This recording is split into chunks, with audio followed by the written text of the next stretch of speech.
Hi friend, इस video में हम बात करेंगे सीपीसी के ऑर्डर 9 और रूल 8 और 9 की। इसमें यह बताया गया है जहां पर वादी डिफॉल्ट करता है कोर्ट में पहुंचने से, तब वहां पर कोर्ट की क्या प्रक्रिया होगी। तो दोस्तों वीडियो हम स्टार्ट करते हैं। जैसा कि ऑर्डर 9 का रूल 8 कहता है कि जहां केवल प्रतिवादी उपसंजात होता है वहां प्रक्रिया, मतलब जहां पर किसी वाद में सिर्फ प्रतिवादी उपस्थित होता है और वादी अनुपस्थित हो जाता है। जहां वाद की सुनवाई के समय प्रतिवादी उपस्थित होता है परंतु वादी उपस्थित नहीं होता, वहां न्यायालय आदेश दे सकेगा कि वाद खारिज कर दिया जाए, क्योंकि जब कोई वाद लाया जाता है तो वह वादी के द्वारा ही लाया जाता है। अगर वादी ही न रहे तो उस वाद को निरस्त कर दिया जाता है बाय कोर्ट। परंतु जहां प्रतिवादी दावे या उसके किसी भाग को स्वीकार कर लेता है तो वहां न्यायालय ऐसी स्वीकृति के आधार पर डिक्री पारित करेगा। अगर वादी के न आने पर भी अगर प्रतिवादी वादी के दावे को स्वीकार कर लेता है या उसके दावे के किसी भाग को स्वीकार कर लेता है तो कोर्ट क्या करेगा। अगर उसके संपूर्ण भाग को स्वीकार करता है तो संपूर्ण भाग के विरुद्ध, और अगर एक भाग स्वीकार करता है तो एक भाग के विरुद्ध डिक्री को पारित कर सकेगा। अगर प्रतिवादी वाद के किसी एक ही भाग को स्वीकार करता है और अन्य भाग को अस्वीकार कर देता है तो न्यायालय उस एक भाग को ही स्वीकार करेगा और बाकी अन्य को खारिज कर देगा। तो दोस्तों ऐसा है आपका रूल 8। रूल 8 में सिंपली शब्दों में ही लिखा गया है कि अगर किसी वाद में प्रतिवादी कोर्ट में आता है और वादी नहीं आता तो सामान्य रूल यही है कि उस वाद को न्यायालय द्वारा खारिज कर दिया जाए। एक केस था Shyamdasani versus Central Bank of India. इसमें न्यायालय द्वारा कहा गया किसी वाद को बिना उसे सुनवाई का अवसर दिए खारिज करना एक गंभीर मामला है। जैसे कि ऑडियो अल्ट्रम पॉल्ट्रम, मतलब सुनवाई का युक्त अवसर दिया जाना चाहिए और ऐसा तब तक नहीं किया जाना चाहिए जब तक ऐसा करना न्यायालय की विचार से आवश्यक ना हो, तब तक उसे सुनवाई का अवसर जरूर प्रदान करना चाहिए।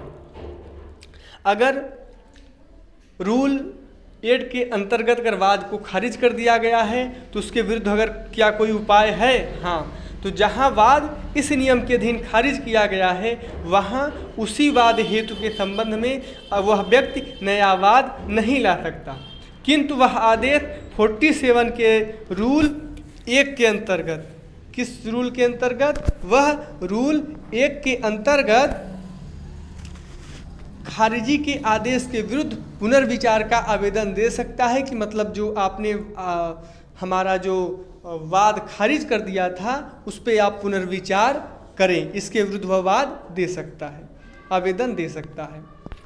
आगे बढ़ेंगे दोस्तों। अब हम आ जाते हैं रूल 9 में।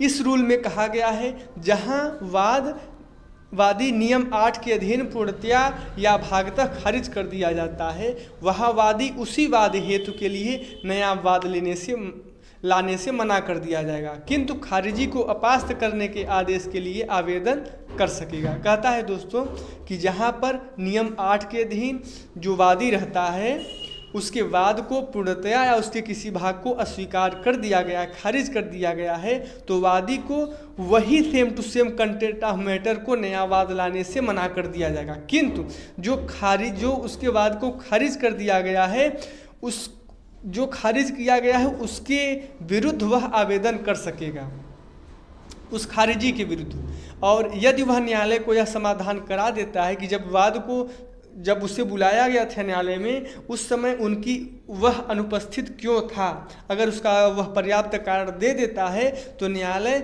उस पर जो खर्चे हुए थे या अन्य बातों के बारे में सोचेगा। अगर न्यायालय अगर सोच समझकर उसने वाद को जो खारिज दिया था उसको अपास्त करने का आदेश दे सकेगा और बाद में कार्यवाही आगे बढ़ा सकेगा। बैंक ऑफ बड़ौदा वर्सेस संसार चंद्र कपूर AIR 1994 दोस्तों हम इस केस को देखेंगे। इस केस में कहा गया, इस नियम के अंतर्गत अनुपस्थिति के लिए अधिवक्ता का बाहर रहना उचित कारण होगा। इसी तरह अधिवक्ता के लिए उच्च न्यायालय में व्यस्तता के कारण पक्षकार अपनी उपस्थिति नहीं दर्ज करा सका। अधिवक्ता की अनुपस्थिति ऐसी दशा में प्रत्यावर्तन के लिए उचित कारण होगा। तो हाय दोस्तों, कंक्लूजन पर हम यह पहुंचते हैं कि अगर जैसा कि रूल 8 यह कहता है कि जहां पर वादी कोई वाद लाता है और न्यायालय द्वारा जब उससे कोर्ट में वादी प्रतिवादी दोनों को बुलाया जाता है और प्रतिवादी नहीं पहुंचता, तो और अगर प्रतिवादी पहुंच जाता है, वादी नहीं पहुंचता, तो न्यायालय उस दशा में ऐसे वाद को खारिज कर देता है। और अगर प्रतिवादी उस वादी के किसी दावे को उसके संपूर्ण भाग को या किसी भाग को स्वीकार कर लेता है, तो न्यायालय उसने जितना स्वीकार किया है उसके विरुद्ध डिक्री पारित कर सकेगा। और अगर वाद खारिज कर दिया गया है तो आर्डर 47 रूल 1 के अंतर्गत उस खारिजी के विरुद्ध आवेदन दे सकेगा कि उस पर पुनर्विचार किया जाए। और रूल 9 यह कहता है कि वह जो वादी है वह उसी कंटेंट मैटर का दूसरा वाद नहीं ला सकता, परंतु उसका जो वाद खारिज हुआ है उसके लिए वह न्यायालय में अर्जी दाखिल करे, आवेदन करे। और अगर वह युक्त कारण दे देता है कि हम इस कारण से अनुपस्थित हुए थे, तो न्यायालय जैसा उचित समझे, जितना न्यायालय का खर्चा हुआ है, ऐसा सोच समझकर न्यायालय ऐसी कार्यवाही को आगे बढ़ा सकेगा। थैंक यू दोस्तों।